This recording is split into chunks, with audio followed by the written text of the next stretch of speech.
I think women with smaller children, especially, you can get more done in a shorter amount of time than I can get done all day. Well, howdy, friends. Welcome back to the podcast. Not exactly sure why I just said howdy. I am not the howdy type. So, hey guys, how's everyone? Um, just went and voted. I was actually going to wear my little sticker that says I voted.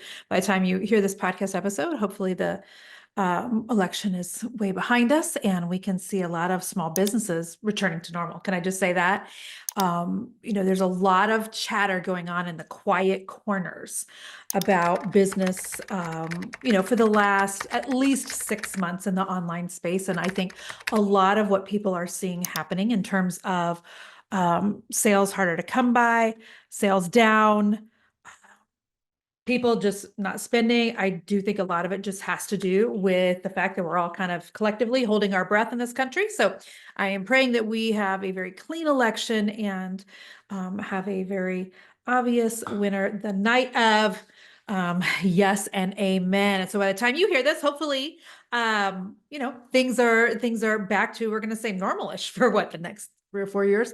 And then we'll do it again. So listen, today we're going to talk about how to be starting, growing, scaling a business when you have littles. Okay. So for those of you who may be new to the Jennifer Allwood show, new to me, my name is Jennifer Allwood. I am 53 years old. I almost want to kind of start saying 53 years young, not to be like cutesy, but just, I don't like thinking of myself as old. I keep trying to, I know there's power in our words, that life and death is in the power of the tongue, the Bible says. And so I really just want to be careful about speaking old over myself. So I am 53 years old, 53 years young, whatever you want to say.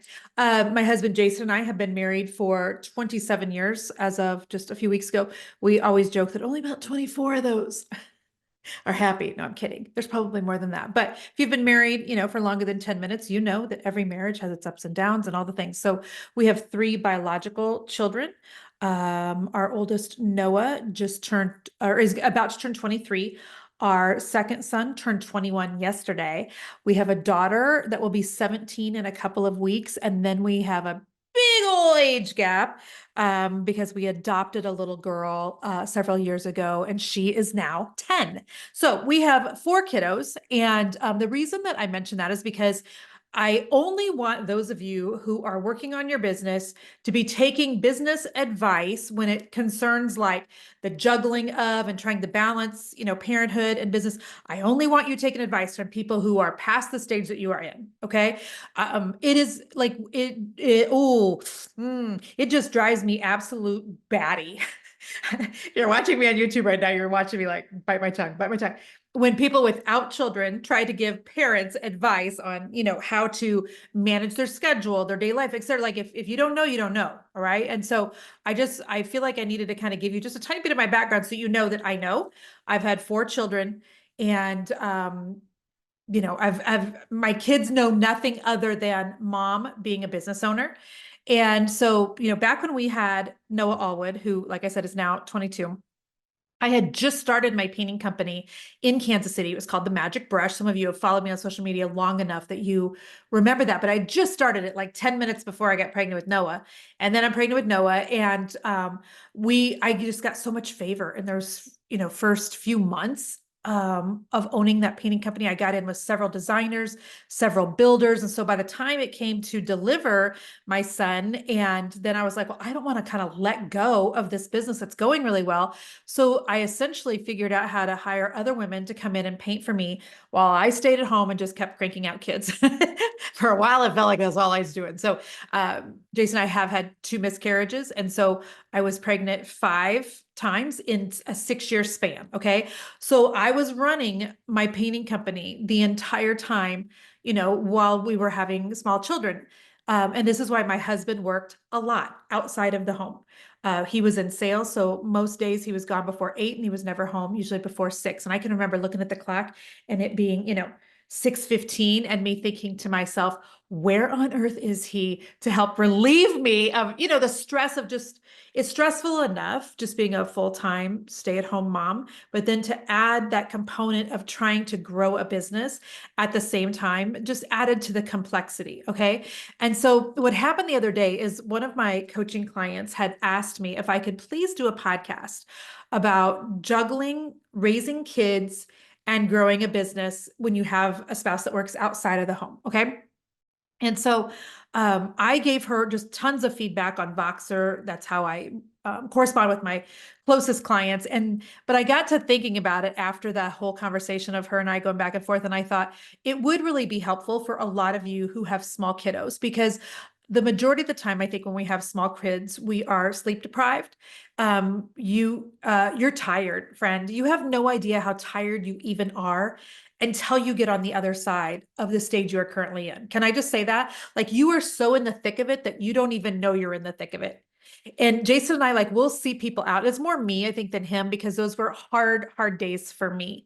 I felt it was just very lonely. Social media wasn't a thing back then, which actually in retrospect, I'm really glad. I have a lot of empathy and compassion for those of you who, are addicted to your phone, as I am right now too, but also raising small kids. And I'm sure that there's a lot of like balancing that has to happen there. And so maybe, it was a very lonely time back then. We had soap operas still on television. And, other than going to hang out with other girlfriends who are maybe stay-at-home moms, there wasn't a whole lot of interaction. It was a lot of changing diapers and chicken nuggets and Dora the Explorer. So anyhow, I told my team, I think this would actually be a really good podcast.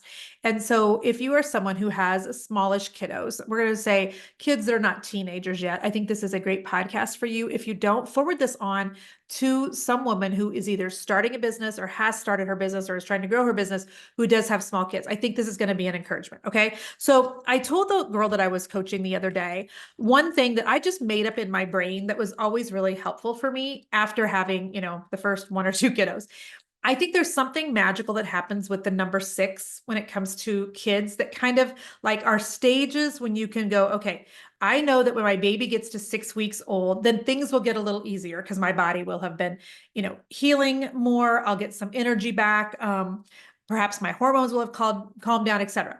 I think something amazing kind of happens in terms of like just a shift around the 6-month mark, when your baby's just able to be not held all the time, that feedings can go a little bit longer. Hopefully you're getting sleep by then. 2 out of our 3 biological children did not sleep through the night till over a year old. And that just was, it was awful. It was awful. They were both colicky. Ari, we didn't get until she was 4, so I have no idea. But at 6 months, there are just a few more things that become a little bit easier. And I think 6 years is a really like a time of shift. And so, your kiddo at 6 years old is wiping their own bottom. They can get their own snacks.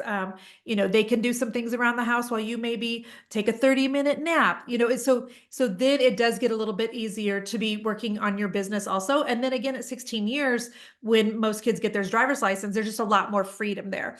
And so, I just want to share that, like, I don't know, tip. It's not even a tip, but just like just something I noticed that, and so if you're in the thick of it right now and you're like, I am so stinking tired, just know that it does get a little easier when your kiddos get to 6 weeks old, 6 months, 6 years, and 16. So there's that. All right.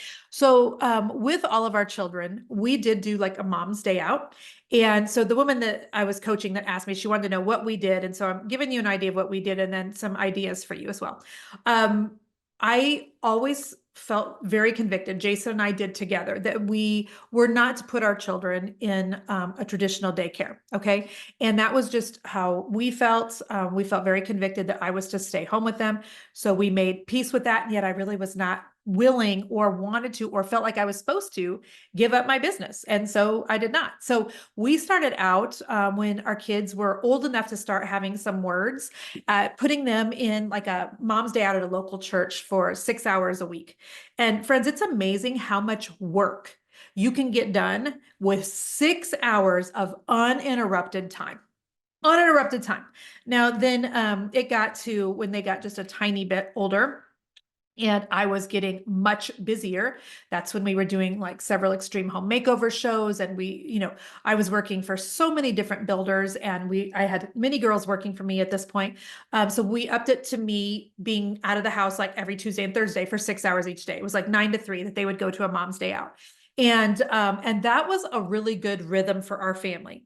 There was a time when I think it was like in 2008, 2009, when the economy was just crap and the whole housing market was crap. And Jason had gotten his real estate license. And I worked for a lot of builders who were doing new construction, but they were all struggling.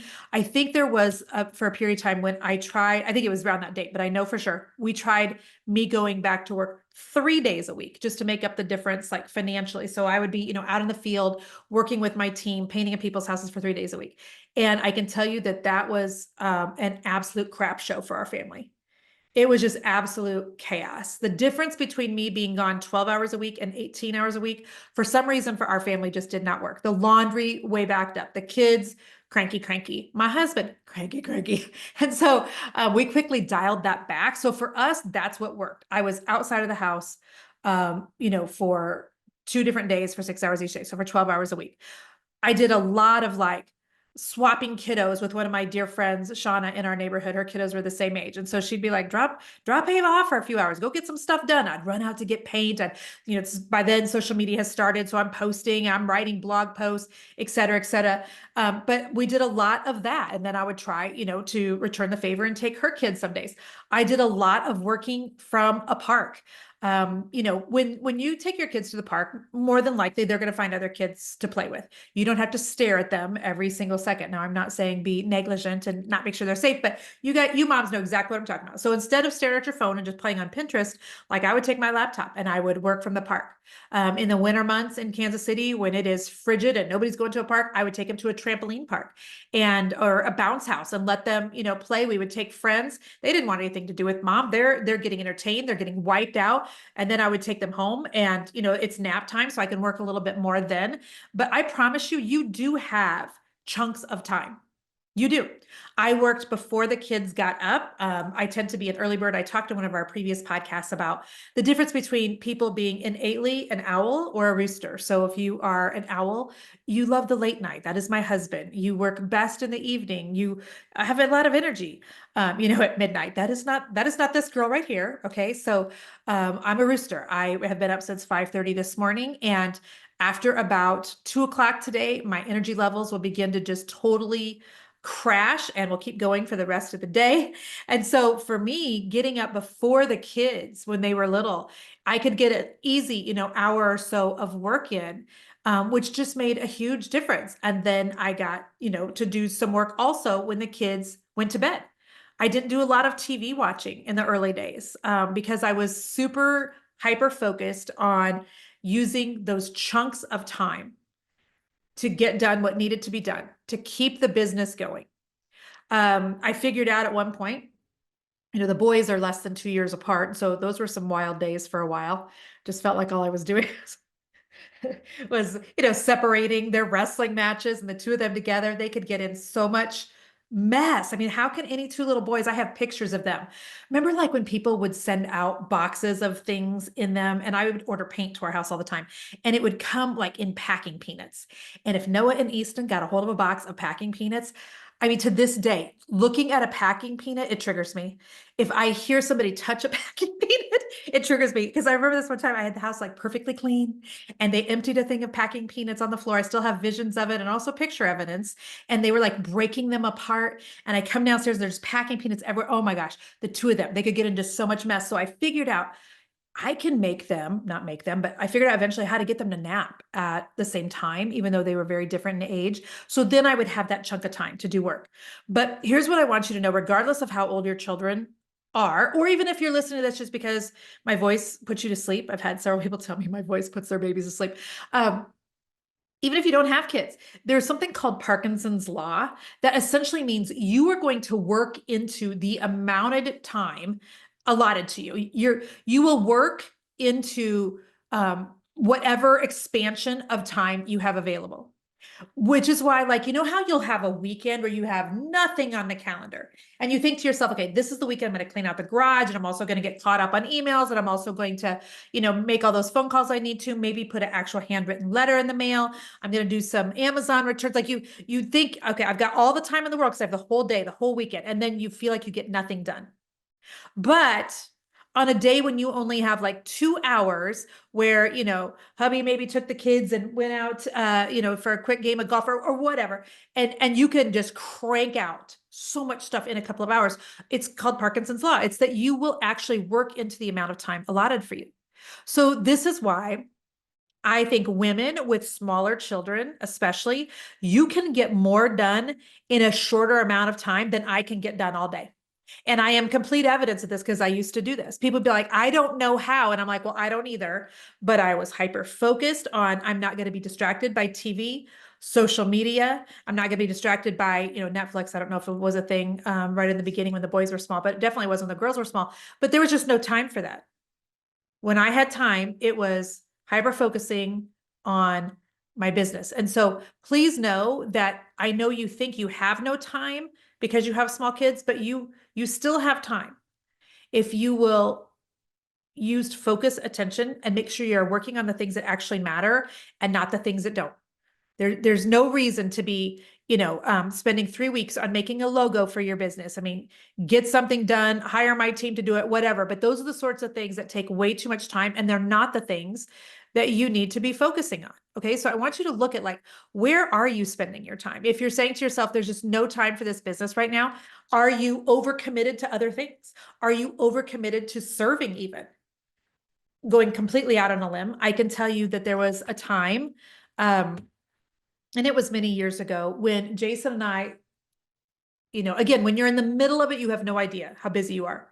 When you're running your kids back and forth to sports and back and forth to, friends' houses, and you are volunteering to be up at every party at school, and which I did. I mean, all those things, the field trips, and you've got a business, you have no idea until you're past it. And then you're going to look at somebody who's, where you were 5 years ago, and you're going to go, oh my gosh, that makes me so anxious to even watch them. And then, like, the Lord always reminds me, Jen, that was you. In fact, this morning when Jason and I just went to vote, I was telling him that I was asking Noah, who's 22 and was home this week, and him and I went and tried to vote, and the line was way too long. And I had a meeting here at home, so we weren't able to go that day. And Jason and I had to go back. And I was telling Jason, I was asking Noah, do you remember when you kids were little? And I used to take you to the polls with me every time I went to vote. And Noah doesn't remember. I'm like, how can you not remember? I was so intentional about taking my kids to the polls because I wanted them to understand this is a right that we get here in this country that I never want for you to take for granted. And it's my opinion, if you don't vote, then you don't get to gripe. And so at least go and do, your duty as an American. And so Noah told me, though, he totally does not even remember that. I'm like, oh my gosh. Okay. Anyway, why did I even just bring that up? Let me think. Oh, so today, I know what it was. Jason and I are at the polls this morning, and he sees a mom with one kiddo on her hip and two in a stroller. And he goes, that was totally you. And I'm like, it absolutely totally was. Except I don't think I ever had three at once. I think I just had two at once, but I would 100% take the kids with me to the polls. And now when I see a mom, with her three kids out doing something like that, I'm like, oh my gosh, that just gives me so much anxiety to even look back on. And then I remember, and that was me. So some of you, I promise you, you have no idea how busy you even are. But I really want for you to look at, how are you spending your time? Are you watching Netflix? Turn it off. Quit paying for it. Are you, spending way too much time, looking at my Instagram account? I hope you are. But even that, turn it off. Like, set controls on your phones. Make it go off at 8 o'clock at night. You can't do anything. Or after 2 hours on your apps, you can't do anything. But I also want you to look at things like that are not related to your phone, just to see where you're spending time. I know that there was one time, because Jason, worked in sales until he came home from corporate America 6.5 years ago. And so, starched shirts, ironed, all those things. And so I used to be what I thought was the good little wife, and, take his shirts to the dry cleaners every week, et cetera. I remember one time I'm at the dry cleaners and I hear somebody talking about, like, the dry cleaners can come to your house and they can do mobile pickup for you. And I'm like, whoa, whoa, whoa, whoa, whoa, whoa, what? It's like a quarter more a shirt or something to just have them pick up your dry cleaning and deliver it back to you in a few days. And I'm like, wait a second. I am spending like 45 minutes every week loading up the kids to drive to the dry cleaner, getting them, out of the vehicle, walking in, handing them Jason's 5 or 6 shirts from the previous week, going back home, and then later in the week going to pick it. Like, why would I do that? And it makes me think of this saying that one of my mentors, Stu McLaren, used to say. He would say, Jennifer, make sure you're not tripping over pennies on your way to dollars. Because there are some things like that, paying for your dry cleaning to come right to you, it's a really good use of money. And if you're like, oh, I can't really afford it, okay, then you're tripping on pennies on your way to dollars, because what you need is the time. What you need to be doing is buying back hours, because as a small business owner, you need to focus on only the things that you can do, and the rest of it, let somebody else do. You need to be using Instacart. You need to be having somebody come clean your home. You need to be having somebody mow your grass if that's something you do, because you need to buy back hours. Because then during those hours, when somebody's cleaning your home, mowing your grass, delivering your groceries, whatever, you can be focusing on the parts of your business that are generating revenue. That's when I would sit down and I would bust out a blog post. Well, I was making ad revenue on my blog. So, if I can make $1,000, back then it was $1,500 a month for writing a blog post every week, like, I need to use that time while I'm letting somebody else bring the dry cleaning to us to make ad revenue for the month. And so if you're still thinking you can take care of all the kids, if you're married, all the wife things, if you can still work on your waistline and whiten your teeth and make sure, your hair gets colored on occasion, whatever, you're doing all self-care, and you can grow your business, and you can take, like, you can't. Something always has to give. And in my case, way too many times, it would be my own personal care. It would be time at the gym, time to myself that I would let suffer. And now as a 53-year-old woman, I can tell you that it comes back and it bites you in the butt. So please, like, listen to my advice to you, and let some things, like, things you do around the house, the taking care of dry cleaning, because I'm using that example, groceries, etc. Like, pay some extra money to do that. Don't be tripping on pennies on your way to dollars. Okay. I hope that's really helpful. I know that one of the woman I was coaching that was asking about this, I really encouraged her to, she was married, to have a real candid conversation with her spouse. Just about responsibilities and who's doing what. And so if you don't have a spouse, then just disregard, this part of the conversation. But for those of you that do, I think that there does come a time, if you feel like you're not getting the appropriate help that you want or need, that you need to just be able to have real conversations with your spouse.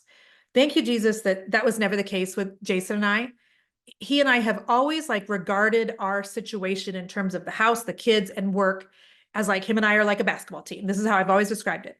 So, for the first 20 years of our marriage, he was out on the court. He was the star player. My job was really to go in when necessary. I did work and bring in money when necessary, to applaud, to encourage, and to make sure everything's going okay here. I've got the kids taken care of, I'm trying to make sure the house is mostly taken care of.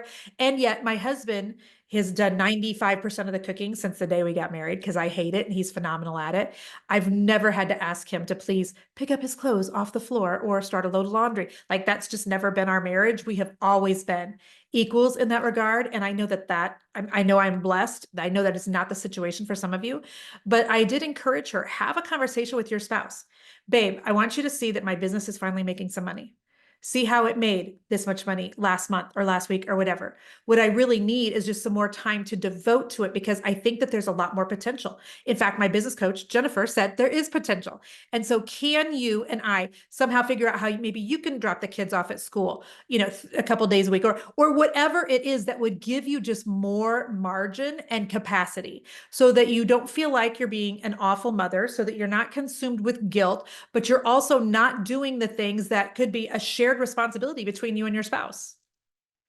I can tell you with 100% certainty, my husband is 100% fine with how this has always worked out in our marriage, because then there came a time when now he's more, on the bench and I'm more forward facing. Same team, same goals. We're both winning. We're taking care of all the same things, but there was this last period of, let's say, 4 years while we adopted a daughter when he had an accident, has had 3 surgeries, et cetera.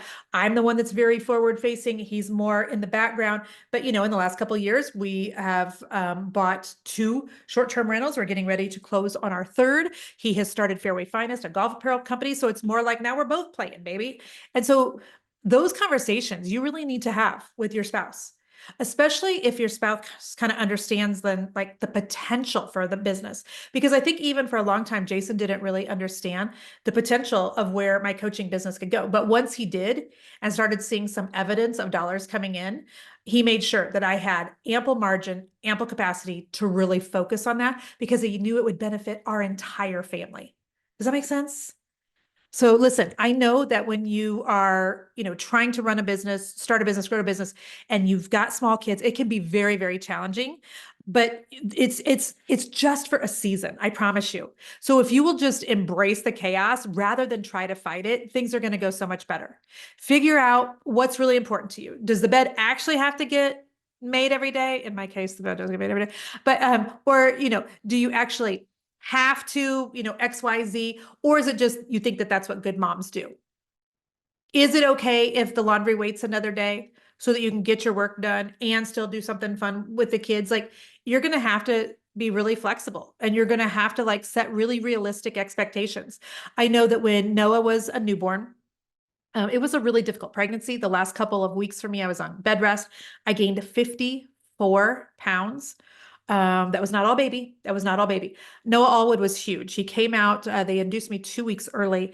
And he was over 8 pounds already being 2 weeks early. He came out with like a full head of hair requesting a sandwich. Okay. That it almost broke my pelvis to deliver him. He was, wide shoulders and just a big baby. And so it took weeks for my body to recover from that. And then he was colicky on top of it. So it took weeks and months of just trying to figure out how to get this baby to quit crying. And so I can remember for those first couple of months, my goal was I want to have on non-pajamas when Jason gets home from work and have brushed my teeth and the baby to have been fed, but whatever I had to take care of business, wise also to have been taken care of. And that was the only thing I was expecting out of myself. A shower wasn't even on the list. If I have brushed my teeth, kept this little guy alive and happy and fed, taken care of business stuff that I needed to, we're going to consider that just like a great day. So some of you really need to lower your expectations, make the most out of the time that they're sleeping, the early mornings, the late evenings, and make sure you're looking at what actually has to be done. And you're not just doing things that are busy work that are not going to affect the bottom line. Because when the kids are little, your number one focus in your business is generating income. And those are the only things that you need to work on. If you have not gotten to the point where you can even start charging anybody yet, get some help. If there are things that you need to set up, a website, an email list, whatever, you can hire those sorts of things out. You can find a VA that can do those things for you. You can use our software. You can use my VAs. Go to equipped360.com, EQUIPT360.com. That can sign you up for the software that is like an all-in-one marketing. You can also purchase a package where my team will absolutely do it all for you. Because time and energy are the two things you don't have when you have littles. And so wisdom is if you have the ability to let somebody else do those things for you, because then you're buying speed and you're buying back your time. So instead of you trying to create your own website, you let us do it. And during that time, you're working on the business things that you're actually good at. What kind of a course you're going to do? What kind of a consulting package are you going to make? What are you actually going to sell? Are you going to blog or are you not? Or do you have your Facebook page started or not? Like all those things, you can focus on that and your kiddos. Those are the types of things that you've really got to focus on. And I will tell you also, it is such, when the kids are small and you're trying to grow a business, there will be the temptation for you to feel guilty. And there's so many temptations in motherhood to feel guilty, right? It's always a temptation to feel bad if, I might miss a field trip coming up with Art. I feel bad. I feel awful about that. And yet Jason's going to go if I do. And I have to be okay with that. I got to go to all the other kids' things, and he missed out on the majority of those. And so, like, there's so many temptations to feel guilty about things in motherhood. And I think sometimes, if it's appropriate, then I think that guilt is an appropriate feeling for us to feel. If I have been awful to my husband and I treated him poorly, I should feel bad about that, right?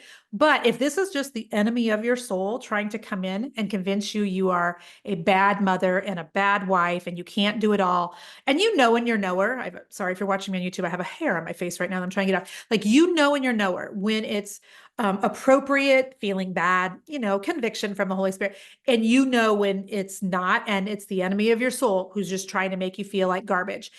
Don't do that. I want you to flip that on its head, reframe those thoughts. Maybe God's asked you to grow this business right in front of your children so that they have a front row seat to what it looks like to do big, hard, and scary things. For mom to do things other than, just being a mom, which I will tell you is, my greatest role on this side of heaven has been wife and mother. And yet God has also called me to business. And he's called me to them at the same time. So then I can't bring guilt into the equation, because I have to know, like, Lord, if you're asking me to grow this business and I am going to have to miss a field trip next week, and yet Jason gets to go, like, any guilt I'm feeling is just there's no benefit to it. There's no benefit.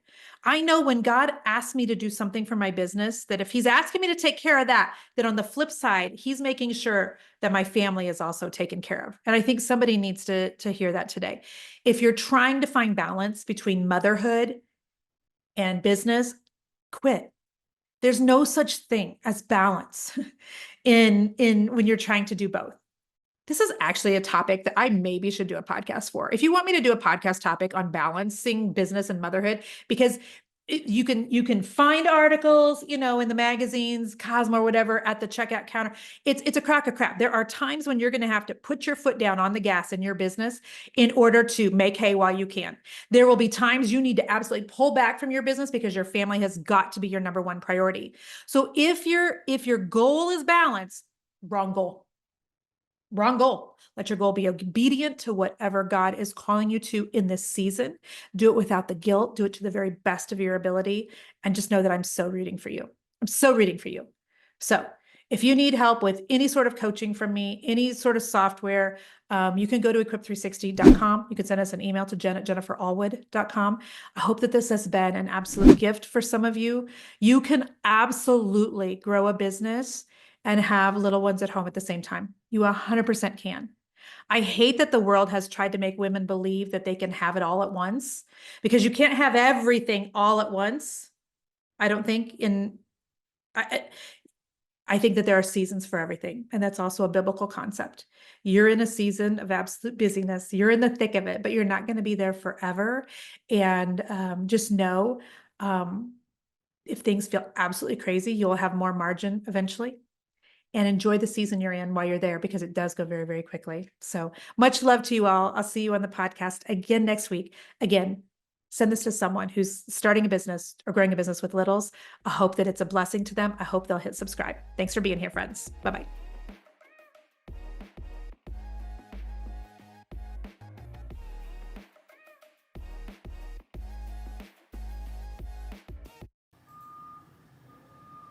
Easton Allwood, do you remember me taking you to go vote? Well, I took you to get the cookies after I voted, but do you remember? Why does no one not remember?